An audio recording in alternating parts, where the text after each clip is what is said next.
안녕하십니까? 이재희 지식TV입니다. 이번 주제는 광복절 편으로 광복절의 의미와 대한민국 정부 수립 과정에 대하여 살펴보도록 하겠습니다.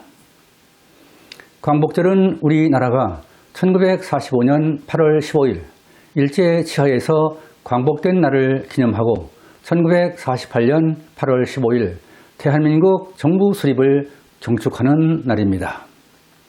광복절은 3.1절, 지헌절, 개천절, 한글날과 함께 우리나라 5대 국경일의 하나로 1949년에 제정되었습니다. 여기서는 우리나라의 광복과 더불어 대한민국 정부가 수립된 과정을 살펴보기로 하겠습니다. 제2차 세계대전 중에 연합국은 1943년 11월 카이로 회담에서 한국의 독립 문제를 최초로 논의하였습니다. 카이로 회담에서 미국의 루즈벨트, 영국의 처칠, 중국의 장제스는 일본과의 전후 처리 문제에 대해 논의하면서 한국의 독립을 결의했었습니다. 그러나 1945년 2월에 열린 얄타 회담에서는 소련이 대일전쟁 참여만이 결정되었고 한국의 독립 문제는 논의되지 않았습니다. 그리고 1945년 7월 17일 미국, 영국, 소련의 정상들은 포츠담 회담에서 한국의 전후 독립을 재확인하였습니다. 우리나라는 1945년 8월 15일 제2차 세계대전에서 일본이 연합군에게 항복함으로써 광복을 맞이하게 되었습니다. 그러나 우리나라는 해방이 되었지만 북의 38도 선을 경계로 남쪽에는 미군이, 북쪽에는 소련군이 진주하였습니다. 이로써 우리나라는 불행하게도 민족과 국토가 남북으로 양분되는 시련을 겪게 된 것입니다. 1945년 12월 16일 모스크바 삼상회의에서는 한반도에 임시 민주정부를 수립하기로 결정하였습니다. 그리고 미국, 소련, 영국, 중국은 한반도의 임시정부 수립을 도와주기 위해 최대 5년까지 신탁 통치를 하기로 했습니다.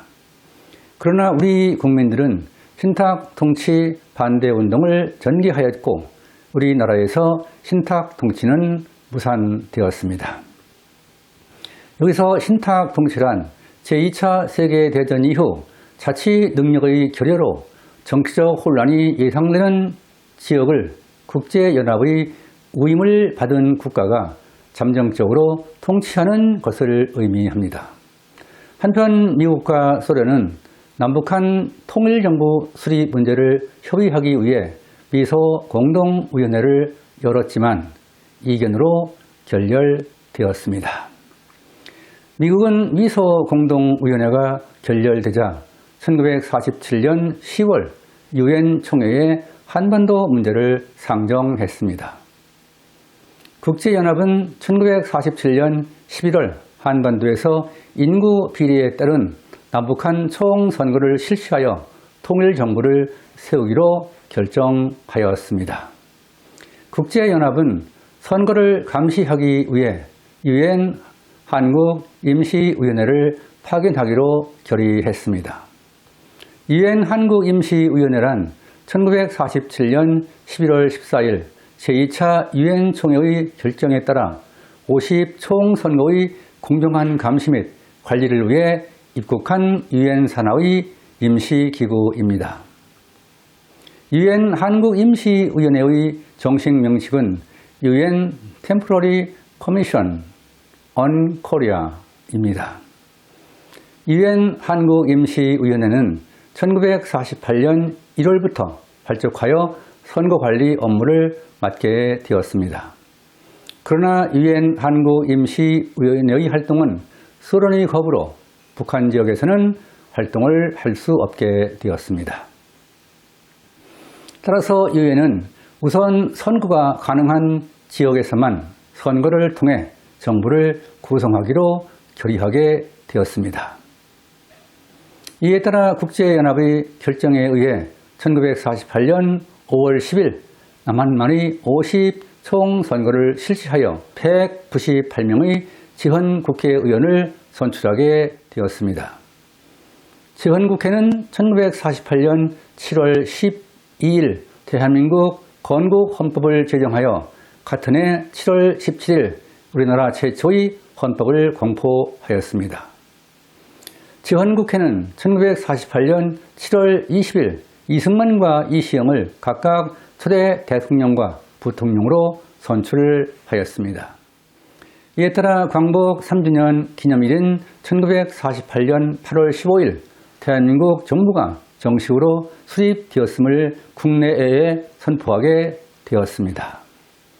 이로써 해방 후 3년간의 미 군정이 종식되고 대한민국이 출범하여 국제사회의 일원이 된 것입니다. 유엔 총회는 1948년 12월 12일 대한민국 정부가 한반도에서 유일한 합법정부라는 결의를 함으로써 우리나라는 독립국가로 국제적 승인을 받게 된 것입니다. 그러나 제2차 세계대전 후의 국제 질서는 미소 냉전 체제로 우리가 의도하지 않았던 한반도의 분단을 고착시켰습니다. 이러한 과정에서 우리 민족은 1950년 북한의 불법 남침으로 참혹한 6.25 한국전쟁을 겪어야 했습니다. 3년 동안 지속된 한국전쟁은 1953년 휴전협정이 체결되었으나 수많은 인명 손실과 산업시설의 파괴로 국토는 폐허로 변했습니다. 그러나 대한민국은 근면한 국민성을 기반으로 한 경제개발 정책과 산업화로 오늘날 경제대국으로 변모하였습니다. 우리 대한민국은 국제사회에서 선진 강국으로 부상하였지만 아직도 한반도는 남과 북이 휴전선을 사이에 두고 군사적 대치 상태로 안보에 위협이 되고 있습니다. 우리는 한반도에서 평화 정착과 민주평화 통일을 실현하기 위해 국력을 신장하는 데 총력을 경주해야 할 것입니다. 지금까지 광복절과 대한민국 정부 수립을 맞이하면서 광복과 정부 수립 과정에 대한 내용을 살펴보았습니다.